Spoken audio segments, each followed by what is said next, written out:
ನಾರಾಯಣಾಯ ಪರಿಪೂರ್ಣಗುಣಾರ್ಣವಾಯ ವಿಶ್ವೋದಯಸ್ಥಿತಿಲಯೋನ್ನಿಯತಿಪ್ರದಾಯ ಜ್ಞಾನಪ್ರದಾಯ ವಿಬುಧಾಸುರಸೌಖ್ಯದುಃಖ ಸತ್ಕಾರಣಾಯ ವಿತತಾಯ ನಮೋ ನಮಸ್ತೆ. ಅಭ್ರಮಂ ಭಂಗರಹಿತಂ ಅಜಡಂ ವಿಮಲಂ ಸದಾ ಆನಂದತೀರ್ಥಮತುಲಂ ಭಜೆ ತಾಪತ್ರಯಾಪಹಂ.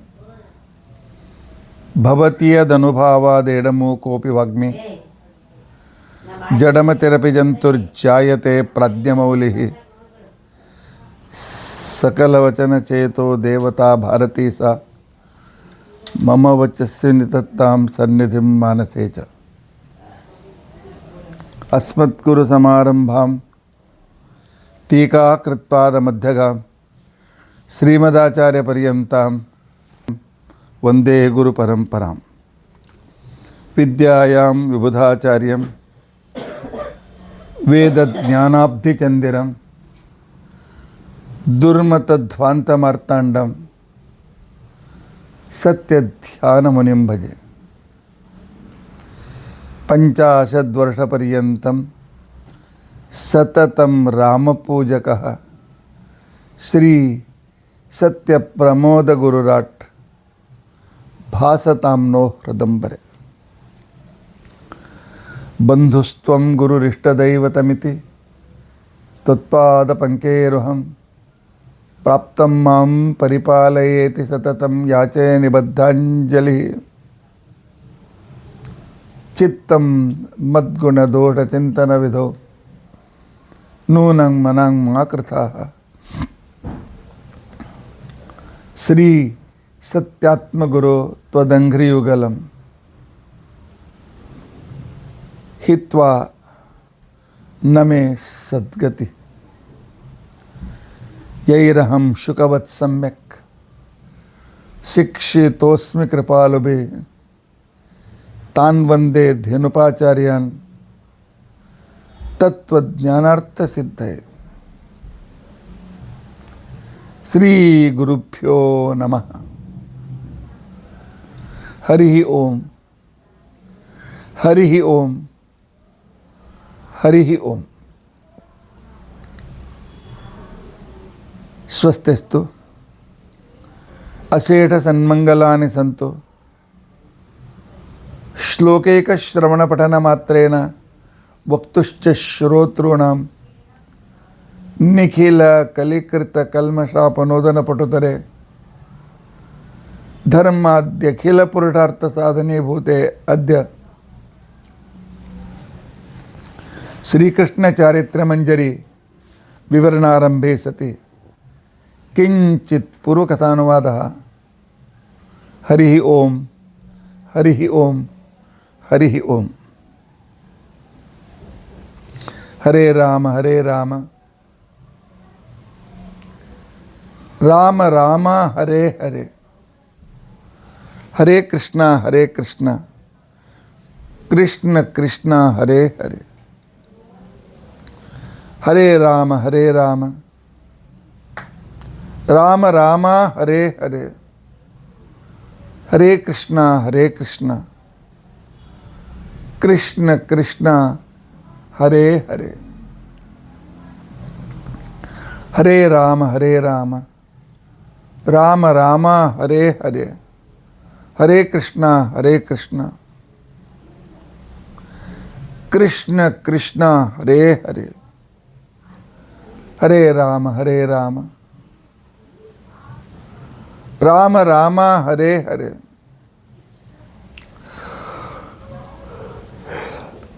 ಹರೇ ಕೃಷ್ಣ ಕೃಷ್ಣ ಕೃಷ್ಣ ಹರೇ ಹರೇ. ಶ್ರೀ ಗುರುಭ್ಯೋ ನಮಃ. ಹರಿ ಓಂ ಹರಿ ಓಂ ಹರಿ ಓಂ.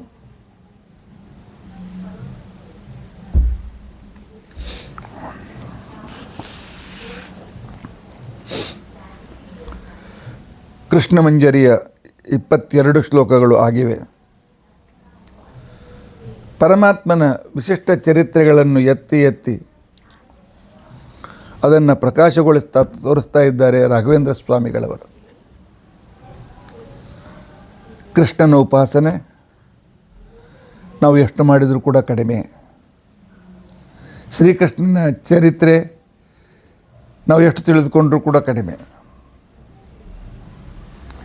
ಶ್ರೀಕೃಷ್ಣ ಪರಮಾತ್ಮ ಹೇಳ್ತಾನೆ, ನಾನು ಅವತಾರ ತೆಗೆದುಕೊಳ್ಳೋದು ಜಗತ್ತಿಗೆ ಕಲಿಸಿಕೊಡೋದಕ್ಕೋಸ್ಕರ, ನಾನು ಉಪದೇಶ ಕೊಡುವುದು ಕೂಡ ಜಗತ್ತಿಗೆ ಕಲಿಸಿಕೊಡೋದಕ್ಕೋಸ್ಕರ. ಶ್ರೀಕೃಷ್ಣ ಹೇಳ್ತಾನೆ, ನನ್ನ ಜೀವನದ ಉದ್ದಕ್ಕೂ ನಾನು ಪರಿತ್ರಾಣಾಯ ಸಾಧೂನಾಂ ವಿನಾಶಾಯ ಚ ದುಷ್ಕೃತಾಂ, ದುಷ್ಟರನ್ನು ಸಂಹಾರ ಮಾಡಿ ಸಜ್ಜನರ ರಕ್ಷಣೆಗೋಸ್ಕರವೇ ನನ್ನ ಸಂಪೂರ್ಣವಾಗಿರ್ತಕ್ಕಂತಹ ಅವತಾರ ಕಾರ್ಯವನ್ನು ನೇಮಿಸಿ, ಧರ್ಮಗ್ಲಾನಿಯಾಗಿರ್ತಕ್ಕಂತಹ ಸಂದರ್ಭದಲ್ಲಿ ಧರ್ಮ ಸಂಸ್ಥಾಪನೆಯನ್ನು ಮಾಡ್ತಾ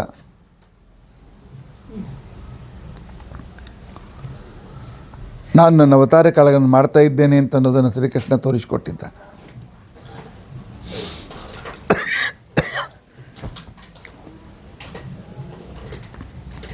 ನಿನ್ನಿನ ದಿವಸ ಶ್ರೀಕೃಷ್ಣ ನಾರದರಿಗೆ ತನ್ನ 16,108 ರೂಪಗಳನ್ನು ತೋರಿಸಿದ್ದಾನೆ. ಅಷ್ಟೇ ಅಲ್ಲ, ಬಲರಾಮನಿಂದ ರುಕ್ಮಿ ಹತನಾಗಿದ್ದರೂ ಕೃಷ್ಣ ಎಲ್ಲರಿಗೂ ಸಮಾಧಾನ ಹೇಳಿ ತನ್ನ ಮೊಮ್ಮಗನ ಮದುವೆ ಸುರಳಿತವಾಗುವಂತೆ ನೋಡಿಕೊಂಡಿದ್ದಾನೆ.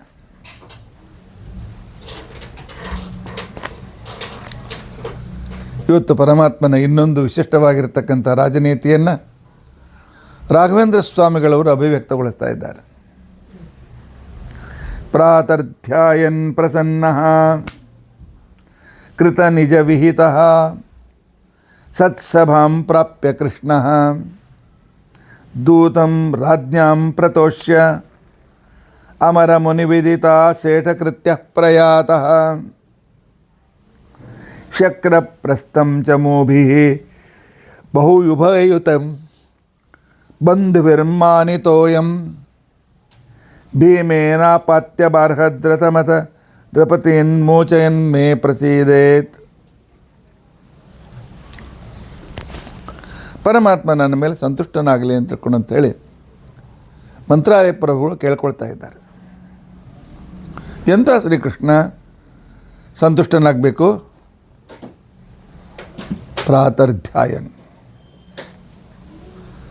ಶ್ರೀಕೃಷ್ಣ ಸ್ಪಷ್ಟವಾಗಿ ಹೇಳಿದ್ದಾನೆ, ಹನುಮಂತನ ಕಡೆಯಿಂದ ಹೇಳಿಸಿದ್ದಾನೆ ರಾಮನ ಎದುರಿಗೆ, ಮರ್ತ್ಯಾವತಾರತ್ತು ಇಹ ಮರ್ತ್ಯ ಶಿಕ್ಷಣಂ. ಮನುಷ್ಯರ ಮಧ್ಯದಲ್ಲಿ ಭಗವಂತ ತೆಗೆದುಕೊಳ್ಳುವ ಅವತಾರಗಳು ಪರಮಾತ್ಮ ಜಗತ್ತಿಗೆ ಕಲಿಸಿಕೊಡೋದಕ್ಕೋಸ್ಕರ ಇರ್ತವೆ ಅನ್ನೋದನ್ನು ಮೊದಲು ಪರಮಾತ್ಮ ಕಲಿಸಿಕೊಡ್ತಾ ಇದ್ದಾನೆ. ಪ್ರಾತಃ ಧ್ಯಾಯನ್. ನಾನು ಬೆಳಗ್ಗೆ ಎದ್ದಾಕ್ಷಣಕ್ಕೇನೆ ಹಾಸಿಗೆ ಮೇಲೆ ಎದ್ದು ಕೂತ್ಕೊಳ್ತೇನೆ. ಕೂತ್ಕೊಂಡ ಕ್ಷಣಕ್ಕೇನೆ ಎರಡೂ ಕೈಗಳನ್ನು ತೆಗೆದುಕೊಂಡು ಹೀಗೆ ತಿಕ್ತೇನೆ. ಆನಂತರ ನನ್ನ ಕೈಯಲ್ಲಿಯೇ ಕರಾಗ್ರೆ ವಸತೆ ಲಕ್ಷ್ಮೀ ಕರಮಧ್ಯೆ ಸರಸ್ವತಿ ಕರಮೂಲೆ ತು ಗೋವಿಂದ ಪ್ರಭಾತೆ ಕರದರ್ಶನಂ. ಜಗತ್ತಿಗೆ ಕಲಿಸಿಕೊಡೋದಕ್ಕೋಸ್ಕರ ನನ್ನ ಅಂಗಾಂಗಗಳಲ್ಲಿ ವಾಸ ಮಾಡಿದ ಎಲ್ಲ ದೇವತೆಗಳು ನನ್ನ ಅಂಗಾಂಗದಲ್ಲಿ ವಾಸ ಮಾಡಿದ್ದಾರೆ.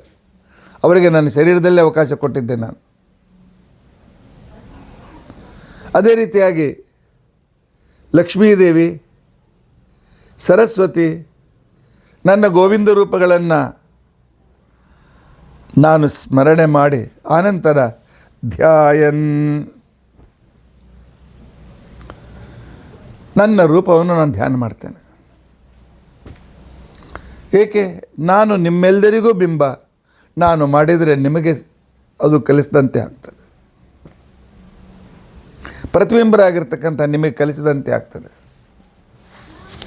ನನ್ನ ರೂಪ ಎಷ್ಟು ಚೆನ್ನಾಗಿದೆಯಾ ಗೊತ್ತಾ ನಿಮಗೆ? ನನ್ನ ಅಂಗಾಲಿದೆಯಲ್ಲ, ವಜ್ರ ಅಂಕುಶ ಧ್ವಜ ಸರೋರು ಹಲಾಂಛನಾಢ್ಯಂ. ವಜ್ರ, ಅಂಕುಶ, ಕಮಲ, ಆನಂತರ ಧ್ವಜ, ಶಂಖ, ಚಕ್ರ ಇತ್ಯಾದಿ ಅನೇಕ ಲಕ್ಷಣಗಳಿಂದ ಯುಕ್ತವಾಗಿರತಕ್ಕಂಥದ್ದು ನನ್ನ ಅಂಗಾಲು. ನನ್ನ ಅಂಗಾಲನ್ನು ನಾನೇ ಸ್ಮರಣೆ ಮಾಡ್ತೇನೆ, ಹೌದು. ಯಾಕೆ ನನಗೂ ನನ್ನ ಅಂಗಾಲಿಗೂ ಭೇದವೇ ಇಲ್ಲ. ನಿಮಗೆ ಭೇದ ಇದೆ. ನಿಮಗೆ ನಿಮ್ಮ ಶರೀರದಲ್ಲಿದ್ದರೂ ನಿಮ್ಮ ಈ ಕಾಲು ಬೇರೆ, ಈ ಕಾಲು ಬೇರೆ. ಬಲಗಾಲು ಮುರಿದ್ರೆ ಒಂದೇ ಕಾಲಿನಿಂದ ನಡಿಬೇಕಾಗ್ತದೆ. ಅದು ಮುರಿದದ್ದು ಅಲ್ಲಿ ಎಲ್ಲೋ ಕಟ್ಟಾಗಿ ಹೋಗಿಬಿಡ್ತದೆ. ನನಗೆ ಹಾಗಿಲ್ಲ. ನನ್ನ ನಾಮಗಳು, ಗುಣಗಳು, ನನ್ನ ಅವಯವಗಳು, ನನ್ನ ಅವತಾರಗಳು ಎಲ್ಲೂ ಒಂದೇ. ನೇಹ ನಾನಾಸ್ತಿ ಕಿಂಚನ. ಹೀಗಾಗಿ ನಿಮಗೆ ಕಲಿಸುವುದಕ್ಕೋಸ್ಕರ ನಾನೇನು ಮಾಡ್ತೇನೆ, ನನ್ನ ಧ್ಯಾನ ಮಾಡಿ. ಏನಪ್ಪ ಪರಮಾತ್ಮ ನನ್ನ ಧ್ಯಾನ ಮಾಡೋದ್ರಿಂದ ಏನು ಸಿಗ್ತದೆ? ನನ್ನ ಸುಂದರ ರೂಪ ಧ್ಯಾನ ಮಾಡಿದಷ್ಟು ನಿಮ್ಮ ಮನಸ್ಸು ಪ್ರಸನ್ನವಾಗ್ತದೆ. ಧ್ಯಾಯನ್ ಪ್ರಸನ್ನ.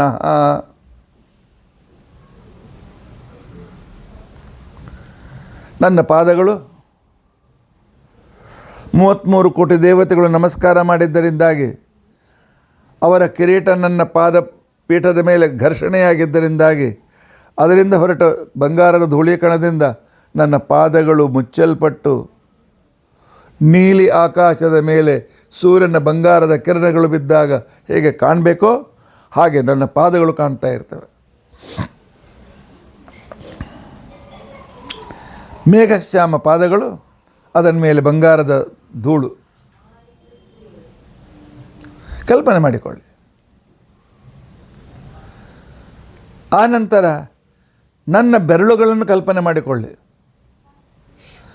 ಅದರಲ್ಲಿ ನನ್ನ ಹೆಬ್ಬರಳನ್ನು ನೆನಪಿಸ್ಕೊಳ್ಳಿ. ನನ್ನ ಹೆಬ್ಬರಳು ಆ ಬಲಿಚಕ್ರವರ್ತಿಯಿಂದ ದಾನ ತೆಗೆದುಕೊಂಡಾಗ ಒಂದು ಪಾದದಿಂದ ನನ್ನ ಪಾದವನ್ನು ಮೇಲಕ್ಕೆ ನಾನು ವಿಸ್ತಾರಗೊಳಿಸಿದರೆ, ನನ್ನ ಉಗುರಲ್ಲ, ನನ್ನ ಅಂಗುಷ್ಟದ ಆ ಮೆದುವಾದ ಭಾಗ ಸ್ವಲ್ಪ ಆ ಬಂಬಾಂಡ ಕಟ್ಟಡಕ್ಕೆ ತಾಗಿತು. ಅದರಲ್ಲಿ ಎಷ್ಟು ಶಕ್ತಿ ಇದೆ ಅಂತ ತಿಳ್ಕೊಂಡಂತಂದರೆ 50,000 ಯೋಜನ ದಪ್ಪ ಆಗಿರ್ತಕ್ಕಂತಹ ದಪ್ಪ, 50,000 ಯೋಜನ ದಪ್ಪ. ಯೋಜನ 12 ಮೈಲು, 50,000 × 12 ಅಷ್ಟು ಮೈಲು ದಪ್ಪ ಬ್ರಹ್ಮಾಂಡ ಕಲ್ಪ ನಮ್ಮ ಸುತ್ತಲೂ ಇದೆ. ಅಷ್ಟು ದೊಡ್ಡ ಇದರ ಒಳಗೆ ನಮ್ಮನ್ನು ಕವಚದ ಮಧ್ಯದಲ್ಲಿಟ್ಟಿದ್ದಾನೆ. ಅದು ಸೀಳಿತು.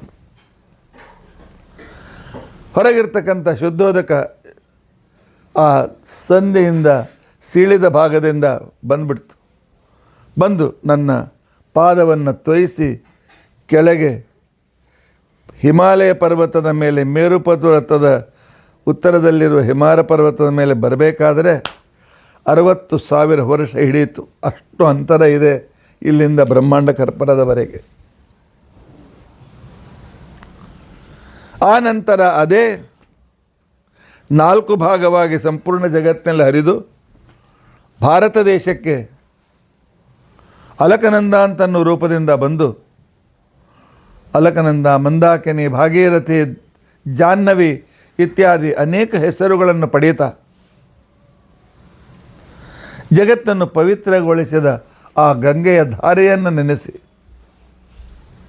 ಬೊಂಬೆಯಲ್ಲೇ ಕೂತ್ಕೊಂಡಿರ್ರಿ, ಬೆಂಗಳೂರಿನಲ್ಲೇ ಕೂತ್ಕೊಳ್ಳಿ, ಎಲ್ಲೇ ಕೂತ್ಕೊಳ್ಳಿ, ಗಂಗಾ ಗಂಗೇತಿ ಯೋ ಪುರ್ಯಾತ್ ಯೋಜನಾನಾಂ ಶತೈರಪಿ ಮುಚ್ಯತೆ ಸರ್ವ ಪಾಪೇಭ್ಯ ವಿಷ್ಣುಲೋಕಂ ಸಗಚ್ಚತಿ. ಗಂಗಾ ಗಂಗಾ ಅಂತ ತಿಳ್ಕೊಂಡಂತಂದರೆ ಸಾಕು, ಇದ್ದಲ್ಲೇ ಸ್ನಾನ ಮಾಡಿದ ಪುಣ್ಯವನ್ನು ಕೊಡ್ತಾಳೆ ಮಹಾರಾಯ್ತು. ಪರಮಾತ್ಮನ ಪಾದದಿಂದ ಹುಟ್ಟಿರ್ತಕ್ಕಂತಹ ಗಂಗಾದೇವಿ. ಆನಂತರ ನನ್ನ ಹಿಂಬಡವನ್ನು ನೆನೆಸ್ಕೊಳ್ಳಿ. ಅದರ ಮೇಲೆ ಎಷ್ಟು ಭಾರ ಇದೆ ಗೊತ್ತಿದೆಯಾ? ಪೃಥ್ವಿ ಶೇಷದೇವರು ತನ್ನ ತಲೆಯ ಮೇಲೆ ಹಿಡ್ಕೊಂಡಿದ್ದಾನೆ. ಆ ಶೇಷದೇವರ ಭಾರ ಅವನು ವಾಯುದೇವರ ಕೂರ್ಮರೂಪಿಯಾದ ವಾಯುದೇವರ ಬಾಲದ ಮೇಲೆ ಕುಳಿತುಕೊಂಡು ಗಟ್ಟಿಯಾಗಿ ಹಿಡಿದುಕೊಂಡಿದ್ದಾನೆ. ವಾಯುದೇವರು ತಮಗೆ ಬ್ಯಾಲೆನ್ಸ್ ತಪ್ಪಬಾರ್ದು ಅಂತೇಳಿ ಮಹಾಲಕ್ಷ್ಮಿ ತಾಯಿಯ ಪಾದವನ್ನು ಹಿಡಿದುಕೊಂಡಿದ್ದಾರೆ. ಮಹಾಲಕ್ಷ್ಮಿ ಕೂರ್ಮರೂಪಿಯಾಗಿರ್ತಕ್ಕಂಥ ನನ್ನ ಬಾಲದ ಮೇಲೆ ಆಸೀನಳಾಗಿದ್ದುಕೊಂಡು ಈ ಜಗತ್ತನ್ನು ಧರಿಸಿದ್ದಾಳೆ. ಆ ಮಹಾಲಕ್ಷ್ಮಿಯನ್ನು, ಅವಳ ಮೇಲೆ ಇರುವ ವಾಯುದೇವರನ್ನು, ಅದರ ಮೇಲೆ ಇರತಕ್ಕಂತಹ ಶೇಷದೇವರನ್ನು, ಆ ಸಂಪೂರ್ಣ ಬ್ರಹ್ಮಾಂಡವನ್ನು ನನ್ನ ಈ ಹಿಂಬುಟ ಧರಿಸ್ತದೆ, ಗಟ್ಟಿಯಾಗಿ ಹಿಡಿದುಕೊಳ್ತದೆ, ನಿಂತ್ಕೊಳ್ತದೆ, ಅಲ್ಗಾಡೋದಿಲ್ಲ.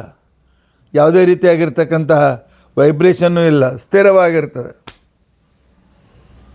ಅಂತ ನನ್ನ ಹಿಂಬುಟ ನೆನೆಸ್ರಪ್ಪ.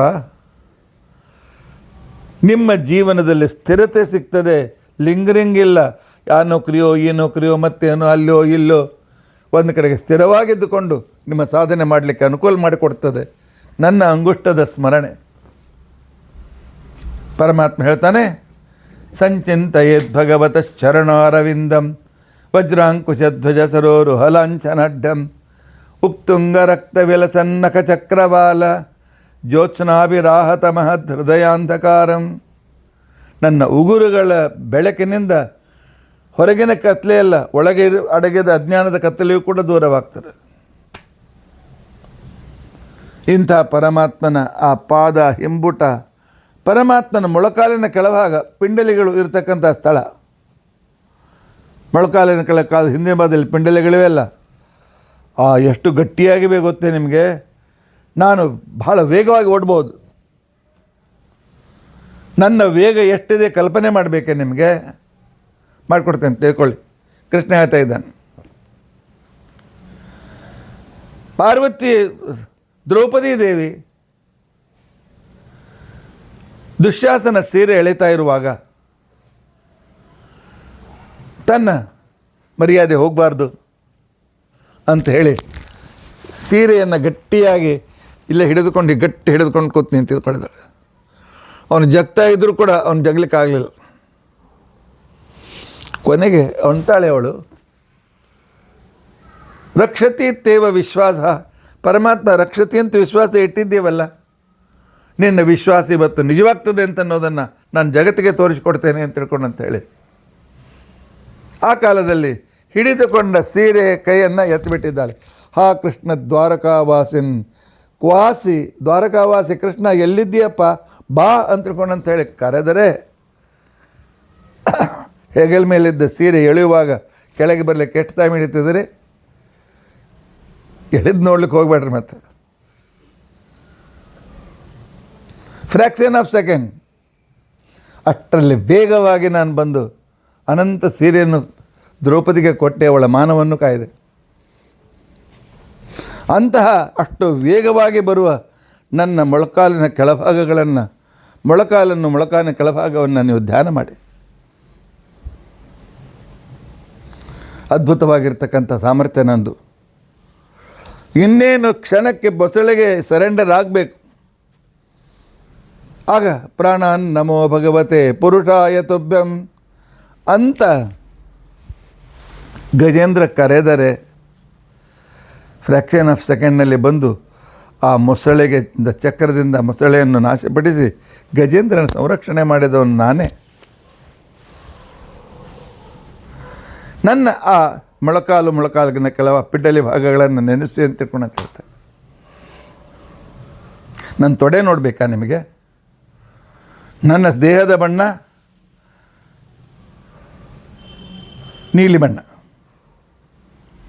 ಅದು ಕಡೆಲ್ಲ ಮೇಘಶ್ಯಾಮ ಬಣ್ಣ, ಅದರ ಮೇಲೆ ಪೀತಾಂಬರ, ಒಳ್ಳೆ ಅದ್ಭುತವಾಗಿರ್ತಕ್ಕಂಥ ಅಪ್ರಾಕೃತವಾದ ಪೀತಾಂಬರ. ಪೀತಾಂಬರದ ಬ್ಯಾಕ್ಗ್ರೌಂಡ್ನಲ್ಲಿ ನನ್ನ ತೊಡೆ ಕಾಣಿಸ್ತಾ ಇದೆ. ನೀಲಿ ಬಣ್ಣದ ಆಕಾಶದ ಮೇಲೆ ಸೂರ್ಯನ ಕಿರಣಗಳು ಬಿದ್ದಾಗ, ಮುಳುಗುವಾಗ, ಉದಿತವಾಗುವಾಗ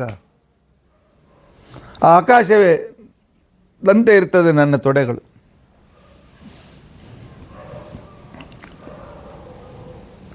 ನನ್ನ ತೊಡೆ ಎಷ್ಟು ವಿಸ್ತಾರವಾಗಿದೆ ಅಂತ ಅಂದ್ಕೊಂಡಂತಂದರೆ, ಲಕ್ಷ್ಮಿಯಿಂದ ಹಿಡಿದುಕೊಂಡು 33 ಕೋಟಿ ದೇವತೆಗಳು, ಅನಂತ ಜೀವರಾಶಿಗಳು ಎಲ್ಲರನ್ನ ನನ್ನ ತೊಡೆ ಮೇಲೆ ಮಕ್ಕಳಂತೆ ನಾನು ಧಾರಣೆ ಮಾಡಿದ್ದೇನೆ. ಎಲ್ಲರಿಗೂ ನಾನೇ ತಾಯಿ ಗೊತ್ತೇ, ನಾನೇ ತಂದೆ ಗೊತ್ತೇ ನಿಮಗೆ. ಆದ್ದರಿಂದಲೇ ಶಾಸ್ತ್ರಕಾರರು ವರ್ಣನೆ ಮಾಡ್ತಾರೆ, ತ್ವಮೇವ ಮಾತಾ ಚ ಪಿತಾ ತ್ವಮೇವ ಅಂತ ನನ್ನ ತೊಡೆಗಳನ್ನು ನೀವು ಸ್ಮರಣೆ ಮಾಡಿ. ಆನಂತರ ನನ್ನ ನಾಭಿಯ ಒಂದು ಹೊರಟಿರ್ತಕ್ಕಂಥ ಕಮಲದ ದೇಟು, ಆ ಕಮಲದ ದೇಟಿನ ಮೇಲೆ ತಾವರೆ, ಸಹಸ್ರದಳದ ಕಮಲ, ಅದರ ಮೇಲೆ ಬ್ರಹ್ಮದೇವರಿಗೆ ನಾನು ಆವಿರ್ಭಾವ ಮಾಡಿದೆ. ಬ್ರಹ್ಮದೇವರು ನೋಡಿದರು, ಎಲ್ಲ ಕಡೆಗೆ ಆಕಾಶ, ಬಗ್ಗಿದ್ರೆ ಕೆಳಗೆಲ್ಲ ನೀರು.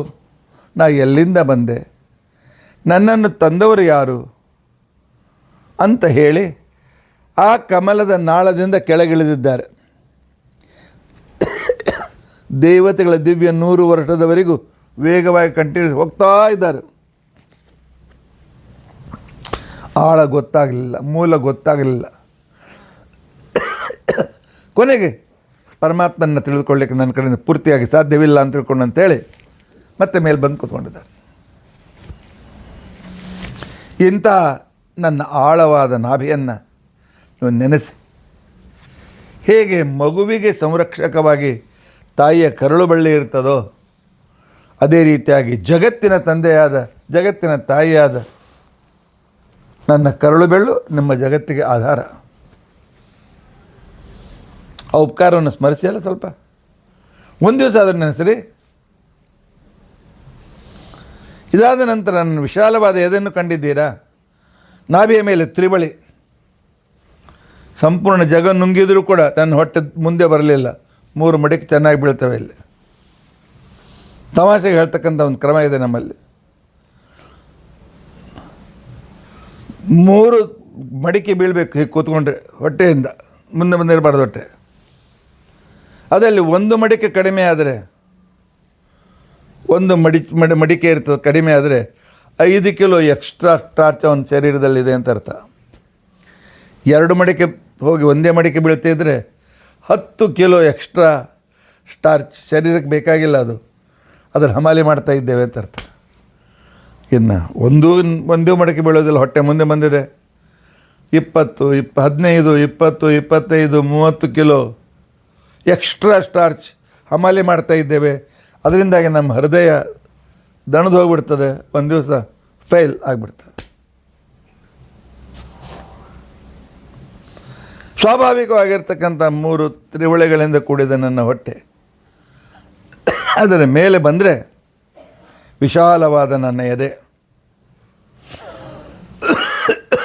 ಮಧುಕೈಟಭರಿಂದ ಪ್ರಾರಂಭ ಮಾಡಿಕೊಂಡು ಅಸಂಖ್ಯ ವ್ಯಕ್ತಿಗಳು ಎಷ್ಟೇ ಆಯುಧಗಳನ್ನು ಬಿಟ್ಟರು ಇಲ್ಲಿ ಬಳತವೆ, ಕೆಳಗೆ ಬೀಳ್ತವೆ. ನನಗೊಂದು ಗಾಯದ ಗೆರೆ ಬಿದ್ದಿಲ್ಲರಿ, ಅಂಥ ವಜ್ರಸದೃಶವಾಗಿರ್ತಕ್ಕಂಥ ನನ್ನ ಎದೆ. ಅದರ ಮೇಲೆ ಸ್ವಲ್ಪ ಮೇಲೆ ನೋಡಿ, ಬಲಬದಿಯಲ್ಲಿ ಮಹಾಲಕ್ಷ್ಮಿಯನ್ನು ಇಟ್ಕೊಂಡಿದ್ದೇನೆ. ಹೆಂಡತಿ ಮೇಲೆ ಅಷ್ಟು ಪ್ರೀತಿ ನನಗೆ. ನನ್ನ ಹೃದಯದಲ್ಲಿ ನಾನು ಜಾಗ ಕೊಟ್ಟಿದ್ದೇನೆ ಅವಳಿಗೆ.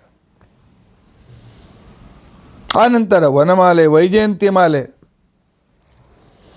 ನೀವು ಮಾಡಿದ 108 ಜಪ, 360 ದಿನಗಳವರೆಗೆ ಮಾಡಿದ 108 ಜಪದ ಪ್ರತಿನಿಧಿಯಾಗಿ ನಾನು ಧರಿಸಿದ ರೇಷ್ಮೆ ದಾರದ ಮಾಲೆ ವನಮಾಲೆ ಇದು. ಆನಂತರ ಸಮುದ್ರ ಮಂಥನದಲ್ಲಿ ವರಮಾಲೆ ಹಿಡಿದುಕೊಂಡು ನನ್ನ ಕೊರಳಿಗೆ ವರಮಾಲೆಯನ್ನು ಹಾಕಿದ ಮಹಾಲಕ್ಷ್ಮೀ ದೇವಿ ಹಾಕಿದ ಮಾಲೆ ವೈಜಯಂತಿ ಮಾಲೆ. ಬಾಡೋದಿಲ್ಲ, ಅವಾಗಲೂ ತಾಜಾ ಇರ್ತದೆ. ಆನಂತರ ನನ್ನ ಎದೆಯ ಮೇಲೆ ಸ್ವಲ್ಪ ಮೇಲೆ ಬನ್ನಿ, ಕಂಠದ ಕೆಳಗೆ ಪರಮ ಭಕ್ತರಾಗಿರ್ತಕ್ಕಂಥ ಬ್ರಹ್ಮದೇವರಿಗೆ ನನ್ನ ನೆಕ್ಲೆಸ್ ನಲ್ಲಿ ಒಂದು ಮಣಿ ಇದೆ, ಕೌಸ್ತುಭ ಅಂತಿಕೊಂಡು ಅಂತೇಳಿ. ಅಲ್ಲಿ ಅವರಿಗೆ ವಾಸವನ್ನು ಕೊಟ್ಟಿದ್ದೇನೆ. ನನ್ನ ಭುಜ ಎಷ್ಟು ಶಕ್ತಿ ಇದೆ ಗೊತ್ತೇ? ದೇವತೆಗಳು ದೈತ್ಯರು ಇಬ್ಬರು ಮಥನ ಮಾಡ್ತಾ ಮಾಡ್ತಾ ಸೋತು ಬಳಬಳೆಯಾಗಿ ಅತ್ಯಂತ ನಿರಾಶರಾಗಿ ಬಳಲಿ ಸೋತು ಬಳಲಿ ಹಿಗ್ಗುಮುಗ್ಗಾಗಿ ನೆಲದ ಮೇಲೆ ಕೂತ್ಕೊಂಡ್ಬಿಟ್ರು. ಕೆಲವರು ಮಲ್ಕೊಂಡೇ ಬಿಟ್ಟರು, ನಮ್ಮ ಕಡೆಯಿಂದ ಆಗೋದಿಲ್ಲ ಅಂತ. ಆಗ ದೇವತೆಗಳು ನನಗೆ ಪ್ರಾರ್ಥನೆ ಮಾಡಿದರು. ಆಗ ನಾನು ಅಜಿತಾಂತ್ ಅನ್ನೋ ರೂಪವನ್ನು ತೆಗೆದುಕೊಂಡು ನಾನೇ ಸಮುದ್ರ ಮಂಥನ ಮಾಡಿದೆ. ಸಮುದ್ರ ಮಂಥನದಲ್ಲಿ ಕೆಲವು ದೇವತೆಗಳು ತೊಗೊಂಡ್ರು, ಕೆಲವರು ದೈತ್ಯರು ತೊಗೊಂಡ್ರು, ದೇವತೆಗಳು ಪಾರ್ಶಾಲಿಟಿ ಮಾಡಿದರು. ಎಲ್ಲ ಸುಳ್ಳು. ಕಡೆದವ ನಾನು, ಅದನ್ನು ಕೊಡೋ ಅಧಿಕಾರ ನನಗೆ ಯಾರಿಗೆ ಏನು ಯೋಗ್ಯತೆ ಇತ್ತು ಆ ಪ್ರಕಾರ ಕೊಟ್ಟಿದ್ದೆ. ನಂತರ ಮಹಾಲಕ್ಷ್ಮಿ ಮೊದಲು ಹುಟ್ಟಿ ಅಭಿವ್ಯಕ್ತಳಾದಳು. ಹುಟ್ಟೋದಿಲ್ಲ ಅವಳು, ನನ್ನಂತೆ ಅನಾದಿ ನಿತ್ಯ ಮುಕ್ತಳವಳು. ವರಮಾಲೆ ಹಿಡಿದುಕೊಂಡು ಬಂದಾಗ ನಾನಿನ್ನು ಅಂತಿಕೊಂಡಂತ ಅವಳು ಹೇಳಿದ್ಲು, ಎಲ್ಲರೂ ಒಂದು ದಿವಸ ಸತ್ತು ಹೋಗ್ತಕ್ಕಂಥವರು, ನಿಮ್ಮ ದೇಹ ಒಂದು ದಿವಸ ಹೊರಟು ಹೋಗ್ತದೆ, ನಿಮ್ಮನ್ನು ಕಳೆದುಕೊಂಡು ನಾನು ವಿಧವೆಯಾಗಲಿ ಬಯಸೋದಿಲ್ಲ. ನಿತ್ಯನಾದ, ಸರ್ವೋತ್ತಮನಾದ, ಸರ್ವಶ್ರೇಷ್ಠನಾದ, ಸರ್ವಜ್ಞನಾದ, ಸರ್ವತ್ರ ವ್ಯಾಪ್ತನಾದ, ಇನ್ನು ಬೇಕಾದ ಸರ್ವತ್ರ ಚ್ಯೂತ್ಕ ಹೋಗ್ರಿ. ನನ್ನ ಕೊರಳಿಗೆ ಮಾಲೆಯನ್ನು ಹಾಕ್ತಾಳೆ. ಅದರ ನಂತರ ಧನ್ವಂತರಿ ರೂಪದಿಂದ ನಾನು ಅಮೃತ ತೆಗೆದುಕೊಂಡು ಬರ್ತೇನೆ. ಆ ಅಮೃತ ದೈತ್ಯರು ಕಸಿದುಕೊಳ್ತಾರೆ. ಅದು ಅವ್ರ ಕೈಯಲ್ಲಿ ಕೊಡದೇ ಅಷ್ಟು ಸಾಮರ್ಥ್ಯ ನನ್ನಲ್ಲಿತ್ತು. ನಾನು ಬೇಕಂತಲೇ ಬಿಟ್ಬಿಟ್ಟೆ, ತೊಗೊಂಡೋಗ್ರಿ ಅಂತ, ಹೊಡೆದಾಡಿ ಜಗಳಾಡಲಿ ಅಂತ ತಗೊಂಡಂತೆ. ಆನಂತರ ಮೋಹಿನಿಯಾಗಿ ಅವರನ್ನು ಮೋಸ ಮಾಡಿದೆ. ಯಾಕೆ? ಅವರು ಅಯೋಗ್ಯರಿಗೆ ಅಮೃತ ನಾನು ಕೊಡಲ? ಅಯೋಗ್ಯರಿಗೆ ಅಧಿಕಾರ ಕೊಡಬಾರ್ದು. ಅಂತಹ ಸಂದರ್ಭದಲ್ಲಿ ನನ್ನ ಮೋಹಿನಿ ರೂಪಕ್ಕೆ ಮೋಹಿತರಾದ ದೈತ್ಯರು ನನ್ನ ಕೈಯಲ್ಲಿ ಅಮೃತ ಕೊಟ್ಟರು. ನಾನು ಮೊದಲು ಹೇಳಿದ ಯಾರು ಬೇಕಾದರೂ ಕೊಡ್ತೇನೆ ಅಂತ ನಾನು ಬ್ರಹ್ಮ ದೇವತೆಗಳಿಗೆ ಕೊಟ್ಬಿಟ್ಟೆ. ಇಂಥ ಬಲಿಷ್ಠವಾದ ನನ್ನ ಬಾಹುಗಳನ್ನು ಸ್ಮರಣೆ ಮಾಡಿ ಸಮುದ್ರ ಮಂಥನ ನೆನಪು ಬರಲಿ, ಲಕ್ಷ್ಮೀದೇವಿ ನೆನಪಿಗೆ ಬರಲಿ, ಅಮೃತ ನೆನಪಿಗೆ ಬರಲಿ, ಮೋಹಿನಿ ನೆನಪಿಗೆ ಬರಲಿ. ಇವೆಲ್ಲ ನನ್ನ ಐಶ್ವರ್ಯ, ನನ್ನ ವಿಶಿಷ್ಟವಾದಂಥ ಸಾಮರ್ಥ್ಯದ ದ್ಯೋತಕಗಳು. ಇವುಗಳನ್ನು ಸ್ಮರಣೆ ಮಾಡಿ. ಅದಾದ ನಂತರ ನನ್ನ ಕೈಲಿರ್ತಕ್ಕಂಥ ಚಕ್ರ, ಶಂಖ, ಗದಾ, ಪದ್ಮ. ಚಕ್ರಕ್ಕೆ ದುರ್ಗಾದೇವಿ ಅಭಿಮಾನಿ, ಶಂಖ ಮಹಾಲಕ್ಷ್ಮಿ ಮತ್ತು ಬ್ರಹ್ಮದೇವರು ಗದಾ, ವಾಯುದೇವರು ತಾವರೆಯಲ್ಲಿ ಮಹಾಲಕ್ಷ್ಮಿ. ಇವರೆಲ್ಲರಿಗೂ ಆಶ್ರಯದಾಯಕರಕ್ಕಂಥ ನನ್ನ ಆಯುಧಗಳು. ಅದರಿಂದ ಲೋಕರಕ್ಷಣೆ. ಅದಾದ ನಂತರ ಅಗಲವಾಗಿದ್ದು ಮೇಲೆ ಸ್ವಲ್ಪ ಸಣ್ಣಗಾಗಿ ಮೇಲೆ ಬೆಳೆದಿರ್ತಕ್ಕಂಥ ಎತ್ತರವಾದ ಕುತ್ತಿಗೆ, ಅದರ ಮೇಲಿರ್ತಕ್ಕಂಥ ನನ್ನ ಸುಂದರವಾದ ಮುಖ, ತುಂಬು ಗಲ್ಲಗಳು, ನಾನು ಹಾಕ್ಕೊಂಡಿರ್ತಕ್ಕಂಥ ಮಕರ ಕುಂಡಲ, ಹೀಗೆ ಅಲುಗಾಡುವಾಗ ಗಲ್ಲದ ಮೇಲೆ ಅದರ ಪ್ರಕಾಶ ಬಿದ್ದಾಗ ಮೋಡದ ಮಧ್ಯದಲ್ಲಿ ಮಿಂಚದಂತೆ ಕಾಣಿಸ್ತದೆ. ಸ್ವಾಭಾವಿಕವಾಗಿ ತೆಳುವಾದ ಕೆಂಪಾದ ತುಟಿಗಳು, ಶುಭ್ರವಾದ ಸೂಜಿ ಮಲ್ಲಿಗೆ ಮೊಗ್ಗೆಯಂತೆ ಇರತಕ್ಕಂಥ ನನ್ನ ಹಲ್ಲುಗಳು, ಸಂಪಿಗೆ ಹೂವಿನ ಮೊಗ್ಗೆ ನಾಚಬೇಕು ಅಂತ ನನ್ನ ಮೂಗು. ಬನ್ನಿ ನಿಮ್ಮನ್ನು ಉದ್ಧಾರ ಮಾಡ್ತೇನೆ ಅಂತೇಳಿ ಕರುಣೆಯ ರಸವನ್ನು ಸೂಚಿಸುವ ನನ್ನ ಕಣ್ಣುಗಳು, ಹಣೆ ಮೇಲೆ ಕಸ್ತೂರಿ ತಿಲಕ, ಎತ್ತರವಾದ ಹಣೆ, ಉತ್ತಿಷ್ಠತ, ಜಾಗ್ರತ, ಹೇಳ್ರಿ ನಾನು ನಿಮ್ಮ ಜೊತೆಗಿದ್ದೇನೆ, ಪ್ರಯತ್ನ ಮಾಡಿ ನಿಮಗೆ ಉತ್ತಮವಾದಂಥ ಗತಿ ಕೊಡ್ತೇನೆ ಅಂತೇಳಿ ನಿಮ್ಮನ್ನು ಹೊಡೆದೆಬ್ಬಿಸುವ, ನಿಮಗೆ ಎಚ್ಚರಿಕೆ ಕೊಡುವ ನನ್ನ ಕಸ್ತೂರಿ ತಿಲಕದಿಂದ ಕೂಡಿದ ಹಣೆ, ನನ್ನ ಮುಖ ಅಂತನ್ನುವ ತಾವರೆ, ಸುತ್ತಲೂ ತಿರುಗಾಡುವ ಭ್ರಮರದಂತೆ ಇರುವ ನನ್ನ ಗುಂಗುರು ಕೂದಲುಗಳು, ನನ್ನ ತಲೆಯ ಮೇಲಿರುವ ಆ ಪ್ರಾಕೃತ ಕಿರೀಟ, ಇದನ್ನು ನೀವು ಧ್ಯಾನ ಮಾಡಿ, ನಾನು ಧ್ಯಾನ ಮಾಡಿ ನಿಮಗೆ ತಿಳಿಸ್ತಾ ಇದ್ದೇನೆ.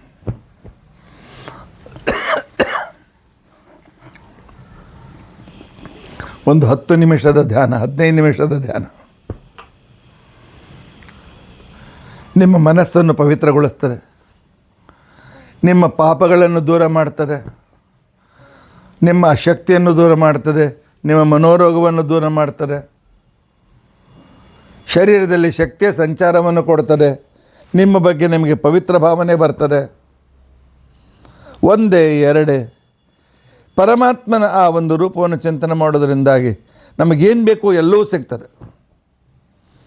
ಅಷ್ಟು ಮಾಡಲಿಕ್ಕೆ ಆಗೋದಿಲ್ಲ. ಅದಾದ ಮೇಲೆ ದಂತಧಾವನ, ಸ್ನಾನ ಇತ್ಯಾದಿಗಳನ್ನೆಲ್ಲ ಮಾಡಿ ನಾನು ದೇವರ ಪೂಜೆಯನ್ನು ಮಾಡಿದೆ. ಯಾರಪ್ಪ ದೇವರ ಪೂಜೆ? ನನ್ನ ದೇವರು ಯಾರಪ್ಪ? ನನಗೆ ನಾನೇ ದೇವರು, ನಾನೇ ನನ್ನ ಪೂಜೆ ಮಾಡ್ಕೊಳ್ತೇನೆ. ಯಾಕೆ ನಿಮಗೆ ಕಲಿಸೋದಕ್ಕೋಸ್ಕರ. ಆದರೂ ಒಂದು ಪುರಾಣದಲ್ಲಿ ಒಂದು ತಮಾಷೆಯ ಕಥೆ ಬಂದಿದೆ. ನಾರದರು ದ್ವಾರಕೆಯಲ್ಲಿ ನಾನು ರುಕ್ಮಿಣಿ ಮನೆಯಲ್ಲಿದ್ದಾಗ ನನ್ನ ಮನೆಗೆ ಬಂದರು. ನಾನು ಪೂಜೆ ಮಾಡ್ತಾಯಿದ್ದೆ. ನಾರದರು ಹತ್ತಿರ ಬಂದು ನೋಡಿದರು. ಯಾವ ಪ್ರತಿಮೆ ಪೂಜೆ ಮಾಡ್ತಾನೆ ದೇವರು ಅಂತ ತಿಳ್ಕೊಂಡು ಅಂತೇಳಿ. ಅಲ್ಲಿ ಪ್ರತಿಮೆ ಇರಲಿಲ್ಲ, ಏನೂ ಇರಲಿಲ್ಲ. ಒಂದು ಡಬ್ಬಿ ಇತ್ತು, ಬಂಗಾರದ ಡಬ್ಬಿ. ಆ ಡಬ್ಬಿಗೆ ನಾನು ಪೂಜೆ ಮಾಡ್ತಿದ್ದೆ. ನಾರದರು ಕೇಳೋದು, ಕೃಷ್ಣ ನಿನ್ನ ಡಬ್ಬಿ ಒಳಗೆ ಏನದಪ್ಪ? ಏಯ್ ರಹಸ್ಯ, ಭಾಳ ರಹಸ್ಯ. ನನ್ನ ಒಂದು ಅದ್ಭುತವಾದ ಶಕ್ತಿ ಅದರಲ್ಲಿದೆ, ಆ ಶಕ್ತಿ ಪೂಜೆ ನಾನು ಮಾಡ್ತೇನೆ. ಏನಪ್ಪ ಅದು? ತೆಗೆದು ತೋರಿಸ್ತೀಯಾ?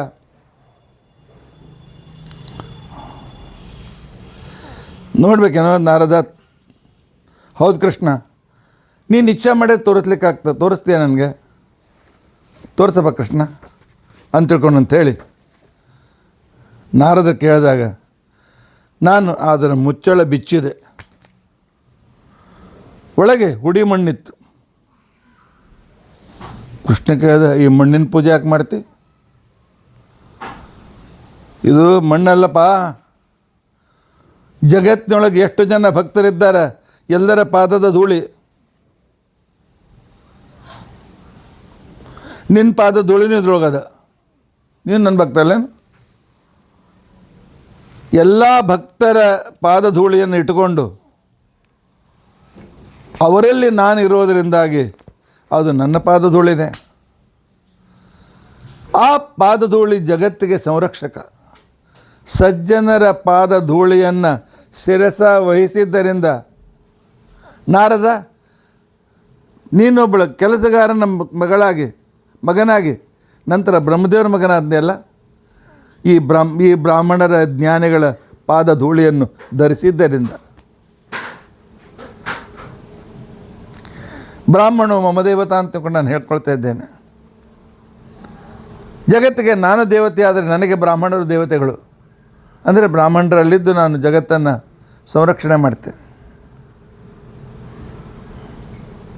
ಹೀಗೆ ನನ್ನ ಪೂಜೆ ಷೋಡಶೋಪಚಾರ ವಿಜಯದಿಂದ ಪೂಜೆ ಮಾಡಿದೆ. ಏನೂ ಕಡಿಮೆ ಮಾಡಲಿಲ್ಲ, ಯಾವುದೂ ಗಡ್ಬಡಿ ಮಾಡಲಿಲ್ಲ, ಸ್ವಾದೋದಕ್ಕೆ ಹಾಕ್ಲಿಕ್ಕೆ ಮರೀಲಿಲ್ಲ, ದೇವ್ರಿಗೆ ಗಂಧ ಹಚ್ಚಲಿಕ್ಕೆ ಮರೀಲಿಲ್ಲ, ತುಳಸಿ ಹೂವು ಎಲ್ಲ ಏರಿಸಿದೆ. ಅಷ್ಟು ಭಕ್ತಿಯಿಂದ ಪೂಜೆ ಮಾಡಿದೆ. ಯಾಕೆ? ನನ್ನನ್ನೇ ನಾನು ಪ್ರೀತಿಸ್ತೇನೆ. ಯಾಕೆ? ನೀವೆಲ್ಲರೂ ನನ್ನ ಹೃದಯದಲ್ಲೇ ಇದ್ದೀರಿ, ನಿಮ್ಮನ್ನು ಪ್ರೀತಿಸ್ತೇನೆ. ನಾನು ನಿಮ್ಮ ಹೃದಯದಲ್ಲಿದ್ದೇನೆ, ಪ್ರೀತಿಸ್ರಿ ಅಂತ ತಿಳ್ಕೊಂಡಂತ ಹೇಳೋದಕ್ಕೋಸ್ಕರ.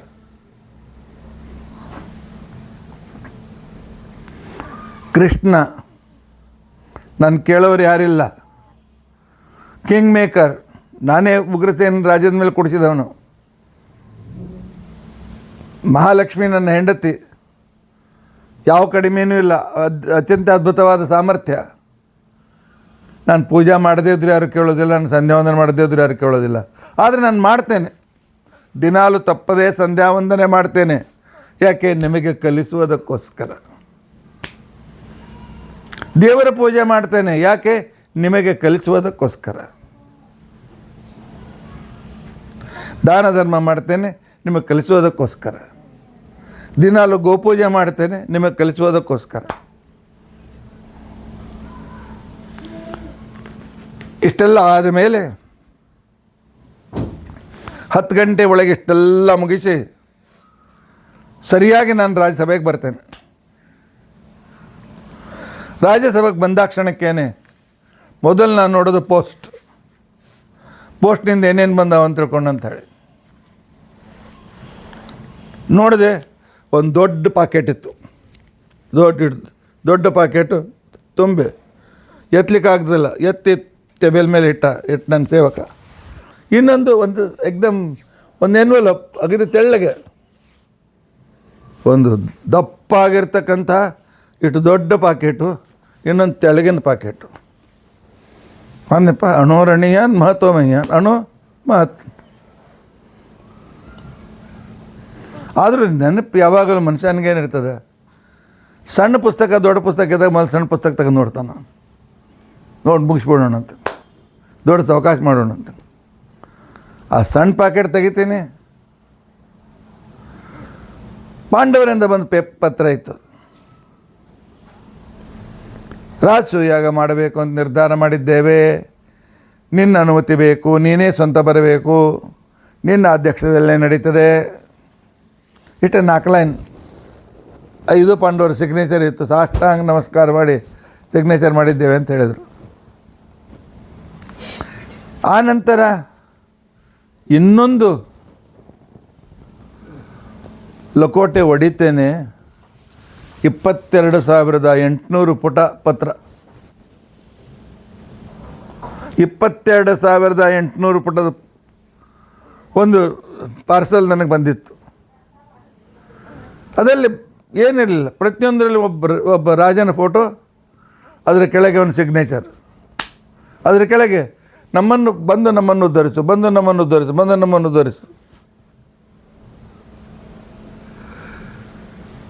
ಜರಾಸಂಧನ ಕಾರಾಗೃಹದಿಂದ ಬಂದ ಆ ಲೆಟರ್ 22,800 ಏನು ರಾಜಕುಮಾರರನ್ನು, ಮುರ್ದಾಭಿಷಿಕ್ತ ರಾಜರನ್ನು ತಾನು ಇಟ್ಟಿದ್ದ ಎಲ್ಲರನ್ನು ಏಕಕಾಲದಲ್ಲಿ ಅಗ್ನಿಕುಂಡದಲ್ಲಿ ಹಾಕಿ ಹೋಮ ಮಾಡಬೇಕು ಅಂತ ನಿಶ್ಚಯಿಸಿದ್ದ ಅವರ ಲೆಟರ್. ಕೃಷ್ಣ ಬಂದು ನಮ್ಮನ್ನು ಸಂರಕ್ಷಣೆ ಮಾಡು ಅಂತ ತಿಳ್ಕೊಳಂತ. ಆ ನಂತರ ಎಮರ್ಜೆನ್ಸಿ ಮೀಟಿಂಗ್. ನಾನು ಕೃಷ್ಣ, ಉದ್ಧವ, ನಾನು ಬಲರಾಮ, ಉದ್ಧವ 3 ಜನ. ಇನ್ನೊಬ್ಬರನ್ನ ತಗೊಳ್ಳಿಲ್ಲ. ಒಂದು ಪಾಂಡವರ ಪತ್ರ, ಇನ್ನೊಂದು ಜರಾಸಂಧನ ಕಾರಾಗೃಹದಲ್ಲಿರ್ತಕ್ಕಂಥ ಎಲ್ಲ ರಾಜರ ಪತ್ರ. ನಾನು ಕೇಳಿದೆ, ಇಬ್ಬರು ಕರೆದಿದ್ದಾರೆ, ಏಕಕಾಲದಲ್ಲಿ ಕರೆದಿದ್ದಾರೆ. ಪಾಂಡವರು ಕರೆದಾರೆ, ಬಾ ಅಂತ ಕೊಡು ಅಂತ ಹೇಳಿ. ಇವರು ರಾಜರು ಕರೆದಾರೆ. ಆಗ ನಾನು ಮಹಾಮಂತ್ರಿ ಕೇಳಿದೆ, ಮಹಾಮಂತ್ರಿ ಉದ್ಧವ ಏನು ಮಾಡಬೇಕು? ಅವನ ಹೇಳಿದ, ಮೊದಲು ಪಾಂಡವರ ಹತ್ರ ಹೋಗ್ರಿ, ಮುಂದೆ ನೋಡ್ಕೊಂಡು ಆಮೇಲೆ ರಾಜರನ್ನು ಉದ್ಧಾರ ಮಾಡ್ಲಿಕ್ಕೆ ಬಂದೇ ಬರ್ತದೆ. ಆದರೆ ಪ್ರೀತಿಯಿಂದ ಭಕ್ತಿಯಿಂದ ಕರೆದವ್ರು ಮೊದಲು ಮನೆಗೆ ಹೋಗಬೇಕು. ಬಲರಾಮ್ ತಕ್ಕ ಇಲ್ಲ, ಪಾಂಡವರು ತಮ್ಮ ರಾಜ ಮಾಡ್ಕೊಳ್ಳಿ. ಆ ರಾಜರನ್ನು ಸಂರಕ್ಷಣೆ ಮಾಡ್ಲಿಕ್ಕೆ ಹೋಗ್ಬೇಕಾಗ್ಯದ ನಾವು. ಅಲ್ಲುಗುಂಡು ನಡಿ.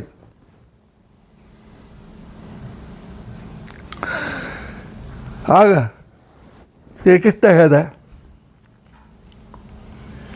ನಾನು ಒಂದು ಬಾಣದಿಂದ ಇಬ್ಬರನ್ನು ಹೊಡಿತಕ್ಕಂಥ ವ್ಯಕ್ತಿ. ಪಾಂಡವರ ಹತ್ರ ಹೋಗ್ತೀನಿ, ಆ ರಾಜರನ್ನು ಉದ್ಧಾರ ಮಾಡ್ತೇನೆ. ಆದರೆ ಈ ಕೆಲಸ ಜರಾಸಂಧನನ್ನು ಕೊಲ್ಲದೆ ಆಗೋದಿಲ್ಲ. ಜರಾಸಂಧನ ಸಂಹಾರ ಮಾಡಬೇಕು.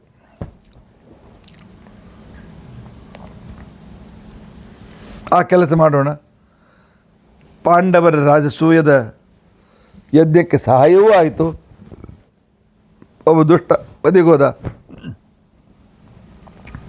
22,800 ಜನರ ಸಂರಕ್ಷಣೆಯೂ ಕೂಡ ಆಯಿತು ಅಂತ ಹೇಳಿ ಬಲರಾಮ ಬೇಡ ಬದಲಲ್ಲಿ ಹೋಗೋಣ ಅಂತ ತಿಳ್ಕೊಂಡು. ಯಾಕೆ ಬಲರಾಮನಿಗೆ ಸ್ವಲ್ಪ ಪಾಂಡವರ ಮೇಲೆ ಸಿಟ್ಟು. ಯಾಕೆ ಜನಕಪುರದಲ್ಲಿ ಬಲರಾಮ ಇರುವಾಗ ದುರ್ಯೋಧನ ಬಂದು ಬಲರಾಮನ ಕಡೆಯಿಂದ ಗದಾ ಯುದ್ಧವನ್ನು ಕಲಿತು ಆ ಕಾಲದಲ್ಲಿ ತಿರುಗಿ ಹೋಗುವಾಗ ಹೇಳಿದ, ಗುರುಗಳೇ ನಂದು ಇಚ್ಛಾಪೂರ್ತಿ ಮಾಡಬೇಕು. ಏನಪ್ಪ ನಿನ್ನ ಇಷ್ಟ? ನಿಮ್ಮ ತಂಗಿ ಸುಭದ್ರೆಯನ್ನು ನನಗೆ ಮದುವೆ ಮಾಡಿಕೊಡ್ಬೇಕು. ಓ, ನಿನ್ನಂಥ ಶ್ರೇಷ್ಠ ಬರ ಯಾರು ಸಿಗ್ತಾರೆ? ಹಸ್ತಿನಾವತಿಯ ರಾಜ. ಆಗಲಿ ನನ್ನ ತಂಗಿನ ಕೊಡ್ತೀನಿ ಅಂತ ಮಾತು ಕೊಟ್ಬಿಟ್ಟದ್ದು ಬಲರಾಮ. ಆದರೆ ಪರಮಾತ್ಮನ ಪ್ಲಾನ್ ಬೇರೆ. ಅರ್ಜುನನ್ನು ಸನ್ಯಾಸಿ ಬೇಟೆಯಿಂದ ಬರಲಿಕ್ಕೆ ಹೇಳಿ ಅರ್ಜುನ ಜೊತೆಗೆ ಸುಭದ್ರ ಓಡಿ ಹೋಗುವಂಥ ವ್ಯವಸ್ಥೆ ಮಾಡಿ ಎಲ್ಲ ಮಾಡಿಬಿಟ್ಟ. ಅರ್ಜುನ ನನ್ನ ತಂಗಿ ನೋಡಿಸ್ಕೊಂಡು ಹೋದ, ನಾನು ದುರ್ಯೋಧನಕ್ಕೆ ಕೊಡಲಿಕ್ಕೆ ಆಗಲಿಲ್ಲ ಅಂಥೇಳಿ ಪಾಂಡವರ ಮೇಲೆ ಸ್ವಲ್ಪ ಸಿಟ್ಟಿತ್ತು. ಅವನನ್ನು ಸಂರಕ್ಷಣೆ ಮಾಡ್ತಾರೆ.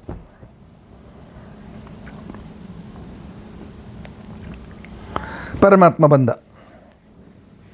ಬಂದ ಕ್ಷಣಕ್ಕೇನೆ ಧರ್ಮರಾಜ ಪಾಂಡವರು ಸಭೆ ಸೇರಿತು. ಯಾಕಪ್ಪ ನನ್ನ ಕರೆದರೆ ಏನು ಕೆಲಸ, ಏನು ಸಹಾಯ ಆಗಬೇಕು? ಧರ್ಮರಾಜ ಹೇಳ್ದ, ಯಾಗ ಮಾಡಬೇಕಾಗ್ಯದ. ರಾಸು ಯಾಗ ಮಾಡೋ ಈ ಪ್ಲ್ಯಾನನ್ನು ನಿನ್ನ ತಲೆಯಲ್ಲಿ ಹಾಕಿದವರು ಯಾರು?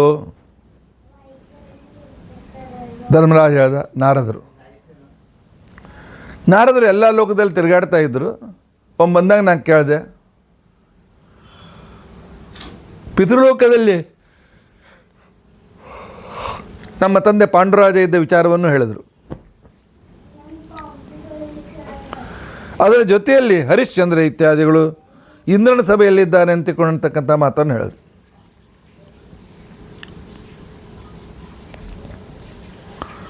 ಆಗ ನಾನು ಧರ್ಮರಾಜ ಹೇಳಿದೆ, ನಾನು ಅವ್ರು ಕೇಳಿದೆ, ಅವರು ಮಾತ್ರ ಇಂದ್ರ ಸಭೆಯಲ್ಲಿ ಯಾಕೆ? ನಮ್ಮಪ್ಪ ಕೇವಲ ಯಮಧರ್ಮರಾಜನ ಸಭೆಯಲ್ಲಿ ಯಾಕೆ?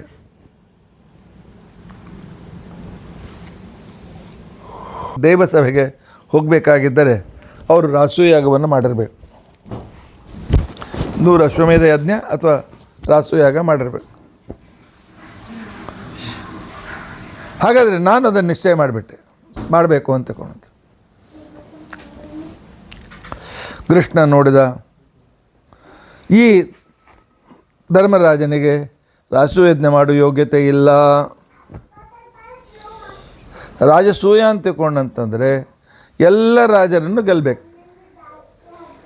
ಆಗಿನ ಕಾಲದಲ್ಲಿ ಅನೇಕ ರಾಜರು ರುದ್ರದೇವರ ವರದಿಂದ ಅವಧ್ಯರಾಗಿದ್ದರು. ಹೆಚ್ಚಿನವರು ಬ್ರಹ್ಮದೇವರ ವರದಿಂದ ಅವಧ್ಯರಾಗಿದ್ದರು. ಹೀಗಾಗಿ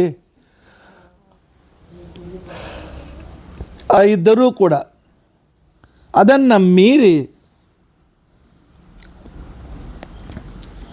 ಅವರನ್ನು ಸೋಲಿಸಬೇಕಾಗಿದ್ದರೆ ಅವನು ಬ್ರಹ್ಮ ಪದವಿಗೆ ಯೋಗ್ಯನಾದ ವ್ಯಕ್ತಿಯೇ ಬೇಕು. ಯಾಕೆ ರುದ್ರದೇವರವನ್ನು ಉಲ್ಲಂಘನೆ ಮಾಡಬೇಕಾಗಿದೆ, ಅವ್ರಿಗಿಂತ ದೊಡ್ಡವ್ರು ಬೇಕಲ್ಲ. ಆದರೆ ಧರ್ಮರಾಜ ಪದವಿಗೆ ಬರತಕ್ಕಂಥ ಯೋಗ್ಯತೆ ಉಳ್ಳವನಲ್ಲ. ಆದ್ದರಿಂದ ಈ ಪುಣ್ಯವನಿಗೆ ಹೋಗಬಾರ್ದು, ರಾಸೂಯಾಗಿ ಮಾಡೋಣ, ಅದ್ರ ಪುಣ್ಯ ಭೀಮನಿಗೆ ಬರಬೇಕು. ಅದೇ ಕೃಷ್ಣ ಹೇಳ್ದ, ನೋಡಪ್ಪ, ನಿನ್ನ ಕಡೆಯಿಂದ ರಾಸೂಯಜ್ಞ ಮಾಡಲಿಕ್ಕೆ ಆಗಂಗಿಲ್ಲ. ಯಾವುದು ಆಗೋದಿಲ್ಲ ಅದನ್ನು ಪ್ರತಿಜ್ಞೆ ಮಾಡಲಿಕ್ಕೆ ಹೋಗಬಾರ್ದು, ಅದನ್ನು ಬಿಡ್ಕೊಳ್ಳಿಕ್ಕೆ ಹೋಗಬಾರ್ದು. ಯಾಕಂದರೆ ರಾಸೂಯಾಗ ಮಾಡಬೇಕಾಗಿತ್ತು ಅಂತಕೊಂಡಂತಂದರೆ ಕೀಚಕನನ್ನು ಸೋಲಿಸಬೇಕು, ಮದ್ರರಾಜನಾಗಿರ್ತಕ್ಕಂಥ ಶಲ್ಯನ ತೋರಿಸ್ಬೇಕು, ಆನಂತರ ಮಾಯಾವಿದ್ಯೆಯನ್ನು ಬಲ್ಲ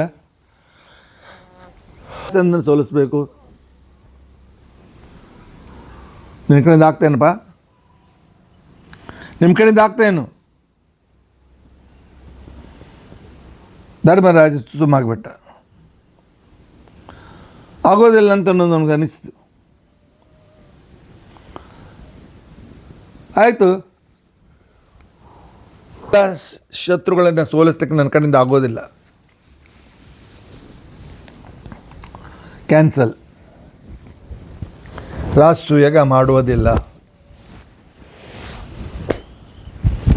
ಕೃಷ್ಣನಿಗೆ ಧರ್ಮರಾಜನ ಬಾಯಿಂದ ಇಷ್ಟ ಅನ್ನಿಸ್ಬೇಕಾಗಿತ್ತು. ಆಗ ಭೀಮ ಎದ್ದು ಹೇಳ್ತಾನೆ, ಅಣ್ಣ ಆಗಂಗಿಲ್ಲ ಅಂದರೆ ಏನರ್ಥದು? ನಮ್ಮ ಕಡೆಯಿಂದ ಆಗದೇ ಇದ್ದರೂ ಕೂಡ ನಮ್ಮ ಆರಾಧ್ಯನಾದ ಕೃಷ್ಣ ಸರ್ವೋತ್ತಮನಾಗಿಲ್ಲೇನು? ನಾನು ಅಸ್ವತಂತ್ರಕರ್ತ, ನನ್ನ ಕಡೆಯಿಂದ ಮಾಡಿಸಿ ಪುಣ್ಯವನ್ನು ಕೊಟ್ಟು ಉಪಕಾರ ಮಾಡ್ತಕ್ಕಂಥ ವ್ಯಕ್ತಿ ಕೃಷ್ಣ ಮಾತ್ರ. ಶ್ರೀಕೃಷ್ಣ ಇರುವಾಗ ಅಸಂಭವ ಯಾವುದಿದೆ? ಶ್ರೀಕೃಷ್ಣನ ಆಶೀರ್ವಾದ ಇರುವಾಗ ಅಶಕ್ಯ ಯಾವುದಿದೆ? ಆದ್ದರಿಂದಾಗಿ ಸಂಕಲ್ಪ ಮಾಡಿದಂತೆ ರಾಸೂಯಜ್ಞ ಮಾಡುವುದು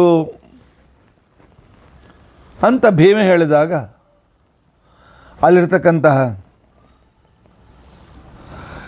ಇಂದ್ರ ದೇವತೆಗಳು ಭಲೆ ಭಲೆ ಭೀಮಸೇನ ಅಂತ ತಿಳ್ಕೊಂಡಂತಂದ್ರು.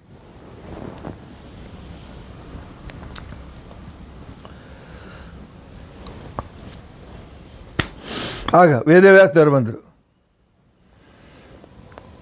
ಭೀಮಸೇನ ಮಾಡಪ್ಪ ಮಾಡು, ನಾನು ನಿಮ್ಮ ಬೆಂಬಲ ಇದ್ದೇನೆ, ನಿನ್ನ ಕಡೆಯಿಂದ ಆಗ್ತದೆ.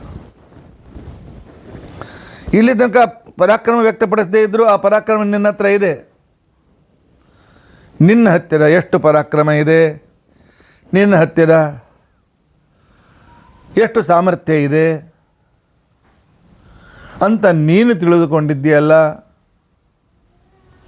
ಅದಕ್ಕಿಂತ 1000 ಪಟ್ಟು ಬಲ ನಿನ್ನ ಹತ್ರ ಇದೆ. ಅದನ್ನು ನೆನ್ಪು ಮಾಡ್ಕೊಂಡಿಲ್ಲ ನೀನು. ನಿನ್ನ ಎದುರಿಗೆ ಜಗತ್ತಿನಲ್ಲಿ ಯಾರೂ ಉಳಿಲಿಕ್ಕೆ ಸಾಧ್ಯವಿಲ್ಲ.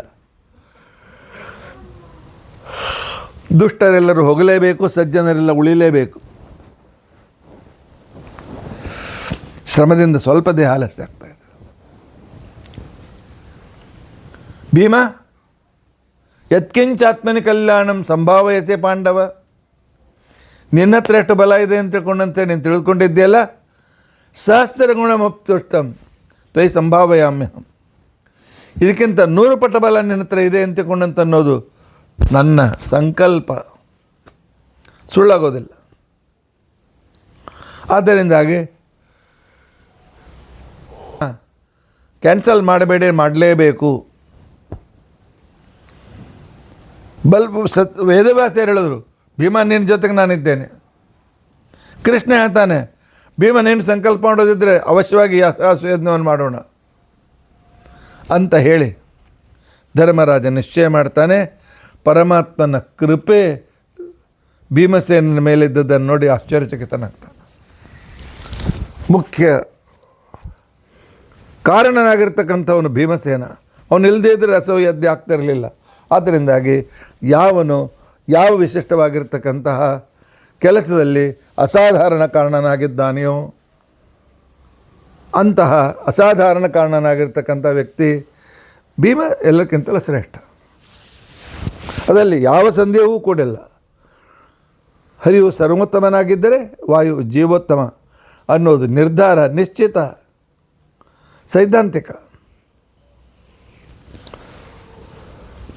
ಮುಂದೆ ಪರಮಾತ್ಮನ ಅಧ್ಯಕ್ಷದಲ್ಲಿ ರಾಜಸೂಯಜ್ಞ ಹೇಗೆ ಆಯಿತು, ಯಾವ ವಿಜೃಂಭಣೆ ಆಯಿತು, ಬಂದಿರತಕ್ಕಂಥ ವಿಘ್ನಗಳೇನು, ಏನೇನು ಘಟನೆ ನಡೀತು, ಇದನ್ನು ನನಗೆ ಸ್ವಲ್ಪ ತಿಳಿಸ್ಬೇಕು ಅಂತ ತಿಳ್ಕೊಂಡಂತ ಅಂದಾಗ ಆ ಕಾಲಕ್ಕೆ ಶುಕಾಚಾರ್ಯ ಪರೀಕ್ಷಿತ ರಾಜನ ಹೇಳಿ ಪ್ರಾರಂಭ ಮಾಡಿದ್ದಾರೆ. ಉಳಿದ ವಿಚಾರಗಳನ್ನು ನಾವು ನಾಳಿನ ದಿವಸ ತಿಳಿದುಕೊಳ್ಳಕ್ಕೆ ಪ್ರಯತ್ನಿಸೋಣ. ರಾಜಸೂಯಜ್ಞ ಹೇಗೆ ನಡೆಯಿತು, ಅಲ್ಲಿ ಕೃಷ್ಣನ ಪಾತ್ರವೇನು ಇತ್ಯಾದಿ ತಿಳಿದುಕೊಳ್ಳೋದಕ್ಕೋಸ್ಕರ ನಾವು ನಾಳಿನ ದಿವಸ ಪ್ರಯತ್ನ ಮಾಡೋಣ. ಯಾಕೆಂತ ತಿಳ್ಕೊಂಡಂತಂದರೆ ಸ್ವಲ್ಪ ಅನಾನುಕೂಲ ಬಂದಾಗ ವಿರಸವಾಗ್ತದೆ, ಅದರಿಂದ ಅಲ್ಲಿಗೆ ನಿಲ್ಲಿಸಬೇಕು ಅಂತ ಅನ್ನೋ ನಿಯಮ ಇರೋದರಿಂದಾಗಿ ಕೃಷ್ಣನ ಕಥೆಯನ್ನು ಇಲ್ಲಿಗೆ ನಿಲ್ಲಿಸೋಣ. ನಾಳಿನ ದಿವಸ ರಾಜಸೂಯಜ್ಞ, ಜರಾಸಂಧ ವಧ ಇತ್ಯಾದಿಗಳನ್ನು ತಿಳಿದುಕೊಳ್ಳಲು ಪ್ರಯತ್ನಿಸೋಣ. ಇತಿ ಅದ್ಯ ಕಥಾ ಪ್ರಸಕ್ತಿ. ಹರೇ ರಾಮ ರಾಮ ರಾಮ ಹರೇ ಹರೇ, ಹರೇ ಕೃಷ್ಣ ಕೃಷ್ಣ ಕೃಷ್ಣ ಹರೇ ಹರೇ. ಉಗ್ರಂ ವೀರಂ ಮಹಾವಿಷ್ಣು ಜ್ವಲಂತಂ ಸರ್ವತೋಮುಖಂ ಭೀಷಣಂ ಭದ್ರಂ ಮೃತ್ಯುಂ ನಮಾಮ್ಯಹಂ. ಶ್ರೀಕೃಷ್ಣಾರ್ಪಣಮಸ್ತು.